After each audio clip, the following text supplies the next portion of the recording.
ನಮಸ್ಕಾರ ಆತ್ಮೀಯರೇ, ನಾನಿವತ್ತು ಇನ್ನೊಂದು ವಿಷಯವನ್ನು ನಿಮ್ಮ ಹತ್ರ ಪ್ರಸ್ತಾಪ ಮಾಡೋದಕ್ಕೆ ಅಥವಾ ನಿಮ್ಮ ಜೊತೆಗೆ ಹಂಚ್ಕೊಳ್ಳೋದಕ್ಕೆ ನಾನಿಲ್ಲಿ ಬಂದಿದ್ದೀನಿ. ಇದೇ ಡಿಸೆಂಬರ್ 14ರಂದು ಕರ್ನಾಟಕ ಲೇಖಕಿಯರ ಸಂಘದ ಚುನಾವಣೆ ಇದ್ದು, ಅದರಲ್ಲಿ ಪ್ರತಿಸ್ಪರ್ಧಿಗಳಾಗಿ ಆರ್ ಸುನಂದಮ್ಮ ಮತ್ತು ಡಾಕ್ಟರ್ ನಿರ್ಮಲಾ ಎಲಿಗಾರ್ ಅವರು ಕಣದಲ್ಲಿ ಇದ್ದಾರೆ. ಅದರ ಬಗ್ಗೆ ಒಂದೆರಡು ಮಾತುಗಳನ್ನು ಹಂಚ್ಕೊಳ್ತೀನಿ. ಈ ಕರ್ನಾಟಕ ಲೇಖಕಿಯರ ಸಂಘ ಅನ್ನುವಂಥದ್ದು 1979 ಜಿ ನಾರಾಯಣ್ ಅವರ ಒಂದು ಬೆಂಬಲದಿಂದ ಪ್ರಾರಂಭವಾಗಿರ್ತಕ್ಕಂಥದ್ದು. ಇದು ಇಲ್ಲಿ ಹಿಂದಿನ ಮಹಿಳಾ ಲೇಖಕಿಯರ ಅಧ್ಯಕ್ಷರಾಗಿ RL ಪುಷ್ಪಾ ಅವರು ಗೆಲುವನ್ನು ಸಾಧಿಸಿದ್ರು. ವನಮಾಲ ಸಂಪನ್ನ ಕುಮಾರ್ ಅವರ ಪ್ರತಿಸ್ಪರ್ಧಿ ಆಗಿದ್ದರು. ಅಂದರೆ ಗೆಲುವು RL ಪುಷ್ಪಾ ಅವರ ಮುಡಿಗೆ ಏರಿರ್ತಕ್ಕಂಥದ್ದು.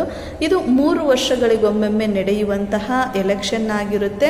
ಈ ಎಲೆಕ್ಷನ್ನಲ್ಲಿ ಅಲ್ಲಿಯ ಬೆಂಗಳೂರಿನ ವ್ಯಾಪ್ತಿಯಲ್ಲಿರ್ತಕ್ಕಂಥವರು ಖುದ್ದಾಗಿ ಹೋಗಿ ವೋಟ್ ಮಾಡಬೇಕು. ಅದಕ್ಕಿಂತ ಮುಂಚೆ ಇವರು ಕರ್ನಾಟಕ ಲೇಖಕಿಯರ ಸಂಘದ ಸದಸ್ಯತ್ವವನ್ನು ಪಡ್ಕೊಂಡಿರಬೇಕು. ಹಾಗೆ ಪಡೆದಂಥವರು ಖುದ್ದಾಗಿ ಅಲ್ಲೇ ಬೆಂಗಳೂರಿನಲ್ಲಿರ್ತಕ್ಕಂಥವ್ರು ಹೋಗಿ ಎಲೆಕ್ಷನನ್ನು ವೋಟ್ ಮಾಡಬೇಕಾಗಿರ್ತಕ್ಕಂಥದ್ದು.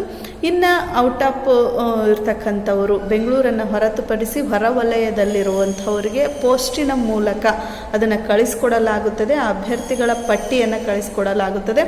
ಆ ಅಭ್ಯರ್ಥಿಗಳ ಪಟ್ಟಿಯಲ್ಲಿ ನಿಮ್ಮ ಆಯ್ಕೆ ಯಾರಿಗಿರುತ್ತೋ ಅವರು ಅದನ್ನು ರೈಟ್ ಮಾರ್ಕ್ನಲ್ಲಿ ಟಿಕ್ ಮಾಡಿಬಿಟ್ಟು ನಿಮ್ಮ ಸಹಿಯನ್ನು ಮಾಡಿ, ನಿಮ್ಮ ವಿಳಾಸ ಮತ್ತು ಸಹಿಯನ್ನು ಮಾಡಿ ತಿರುಗಿ ಅದನ್ನು ಪೋಸ್ಟ್ ಮಾಡಬೇಕು.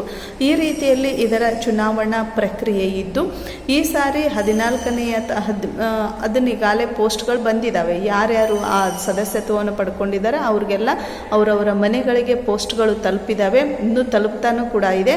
ಇದು 13ನೇ ತಾರೀಕು ಸಂಜೆ 5 ಗಂಟೆಯ ಒಳಗಾಗಿ ಈ ಎಲ್ಲ ವೋಟ್ಗಳು ಮುಟ್ಟಬೇಕು, ಅವರಿಗೆ ಪೋಸ್ಟ್ ಆಗಬೇಕು. ನಂತರ ಅಲ್ಲಿರ್ತಕ್ಕಂಥವರಿಗೆ 14ನೇ ತಾರೀಕು ಖುದ್ದಾಗಿ ಚುನಾವಣೆಯಲ್ಲಿ ಅವರು ಭಾಗಿಯಾಗಬೇಕು, ವೋಟನ್ನು ಮಾಡಬೇಕು. ಇದು ಕರ್ನಾಟಕ ಲೇಖಕಿಯರ ಸಂಘದ ಚುನಾವಣೆಯ ಒಂದು ಪ್ರಕ್ರಿಯೆ ಇರತಕ್ಕಂಥದ್ದು. ಈ ಚುನಾವಣೆಯ ಅಧಿಕಾರಿಗೆ ಪ್ರತಿಭಾ ಆರ್ ಅವರು ಇದರ ಕಾರ್ಯವನ್ನು ನಿರ್ವಹಿಸ್ತಾ ಇದ್ದಾರೆ.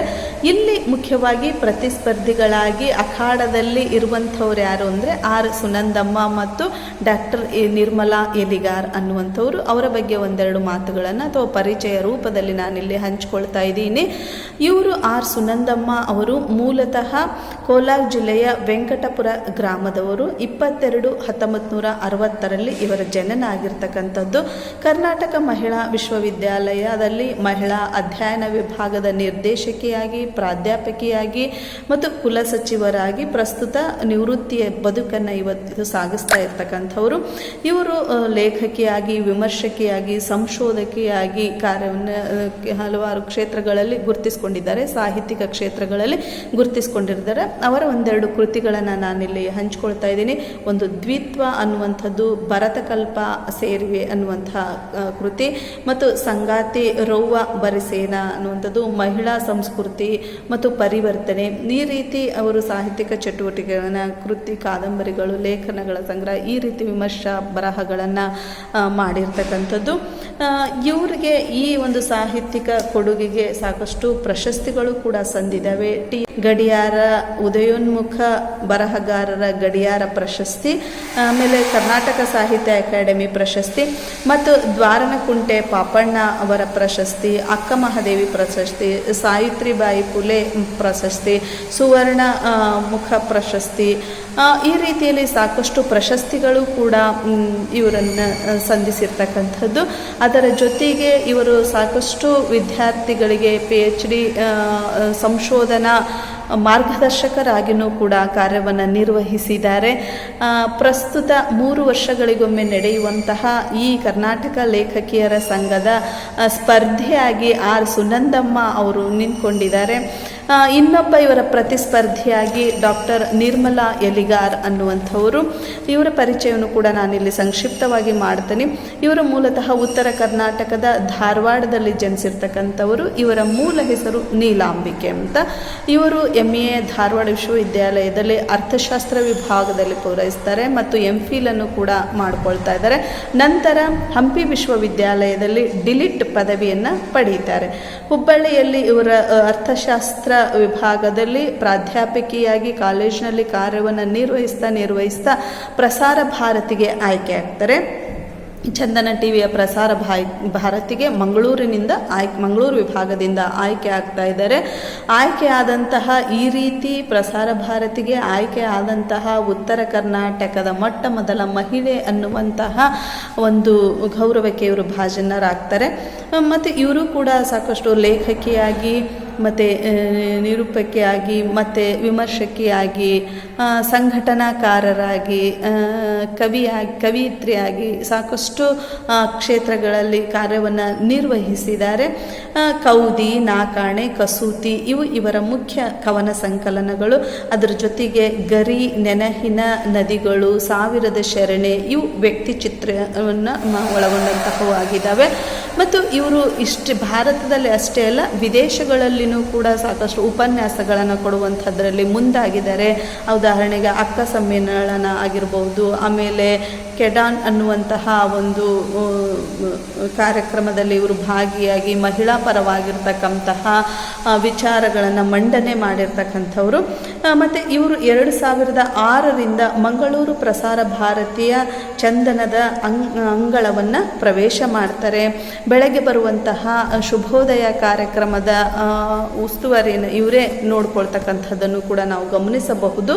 ಮತ್ತು ಕರ್ನಾಟಕ ಮಾಧ್ಯಮ ಅಕಾಡೆಮಿ, ಚಾಲುಕ್ಯ ಪ್ರಶಸ್ತಿ ಮತ್ತು ಸಮರ್ಥ ಮಹಿಳಾ ಪ್ರಶಸ್ತಿ ಮತ್ತು ಲೇಡಿ ಆಫ್ ಹೋಪ್ ಅನ್ನುವಂತಹ ಪ್ರಶಸ್ತಿಗಳನ್ನು ಕೂಡ ಇವರು ಪಡ್ಕೊಂಡು ಇವತ್ತು ಗೌರವಕ್ಕೆ ಭಾಜನರಾಗಿದ್ದಾರೆ.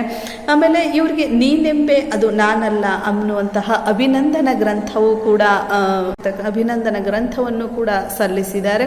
ಹೀಗೆ ಇಬ್ಬರೂ ಕೂಡ ಸಮರ್ಥವಾಗಿರ್ತಕ್ಕಂತಹ ಸರಿಸಮಾನವಾದಂತಹ ಒಂದು ಪೈಪೋಟಿಯಲ್ಲಿ ನಿಂತಿರ್ತಕ್ಕಂತಹ ಸ್ಪರ್ಧಿಗಳಾಗಿದ್ದಾರೆ.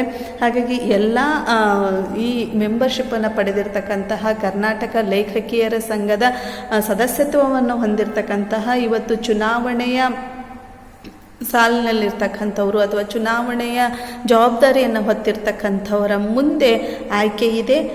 ನೀವು ಯಾರನ್ನು ಆಯ್ಕೆ ಮಾಡ್ತೀರಿ, ಯಾರನ್ನು ಗೆಲ್ಲಿಸ್ತೀರಿ ಅನ್ನುವಂಥದ್ದು ನಿಮ್ಮ ಸ್ವಂತ ವಿಚಾರಗಳಿಗೆ ಅಥವಾ ನಿಮ್ಮ ಸ್ವಂತ ಒಂದು ಬೌದ್ಧಿಕ ನಿಲುವಿಗೆ ಬಿಟ್ಟಿದ್ದು ಅಂತ ಹೇಳ್ತಾ, ಅದರ ಜೊತೆಗೆ ಇಲ್ಲಿಯವರೆಗೂ ಇನ್ನೂ ಗೊತ್ತಿಲ್ಲದೆ ಇರುವಂತಹ ಅಥವಾ ಮುಂದೆ ಆಯ್ದ್ರಾಯ್ತು ಬಿಡು ಅನ್ನುವಂತಹ ವಿಚಾರದಲ್ಲಿ ಇರುವವರು ಇನ್ನು ಮುಂದಾದರೂ ಕರ್ನಾಟಕ ಲೇಖಕಿಯರ ಸಂಘದ ಸದಸ್ಯತ್ವವನ್ನು ಪಡ್ಕೊಂಡು ಇನ್ನೂ ಹೆಚ್ಚಿನ ಸಂಖ್ಯೆಯಲ್ಲಿ ಇದನ್ನು ಬೆಳೆಸುವಂತಹ ಕಾರ್ಯ ಆಗಲಿ ಅನ್ನುವಂಥದ್ದನ್ನು ನಾನು ಈ ಮೂಲಕ ತಿಳಿಸೋದಕ್ಕೆ ಬಯಸ್ತಾ ಇದ್ದೀನಿ.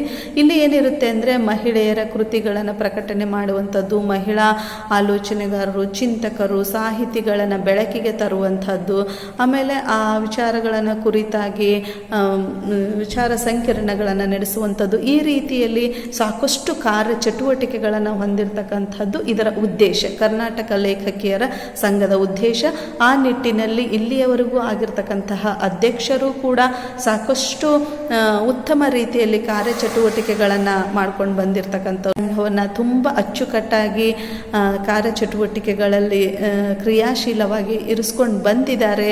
ಇದು ನಿಮ್ಮೆಲ್ಲರ ಜವಾಬ್ದಾರಿ ಕೂಡ ಅನ್ನುವಂಥದ್ದನ್ನು ನಾನಿಲ್ಲಿ ಹೇಳೋದಕ್ಕೆ ಬಯಸ್ತಾ ಇದ್ದೀನಿ.